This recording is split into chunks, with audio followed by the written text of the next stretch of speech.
So what's up mga kamarta? So final na jud ni na nag-take rin ako. So for this video guys, rin na i-update mo sa among tindahan nga perting kubota. So karong buntagan no, i-flex natin si Yaya nga gwapa kayo ka precious. Sana all nakaligo. So for this video mga pisat ta, ayat na magwalwal sa tong bakbak kay nagsalawid-salawid na.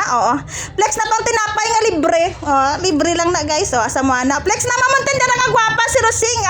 Nag-8 months na siya sa karon. Taray. Asa mo? Pakimot-kimot lang na pero haggard na rin dagway. Flex mo na mga among nag-iisang lalaki na si GR. Sa kato nagsigig yawit ng badira nga nagsige lang kaitok sa amon. Ngaway kami laki. So may ari kami laki nagatakos-takos diri sa bugas. So flex na mo daon. Naara na. Ari na po ng among bagong tindera na. Gwapa pangalan nga nineng kadto ka mo di katlang tawa kay gwapa among tindera. Dire anay. Di ka mo makibot. May surprise pa kami da. Shout out sa among lampin kung gapon amigos karon lampin naman among tirada.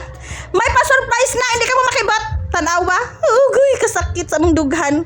Logi na naman si Mayang kay may gibuslot naman ang arite dira ang tao. Tanawa. Nalugi na mga da. Isa ka putos. So kanina gubot-gubot gid ang amon da tindahan karon Tanawa. Hawa na dili na jud mabangga nga mong buyon purya buyag. Na. God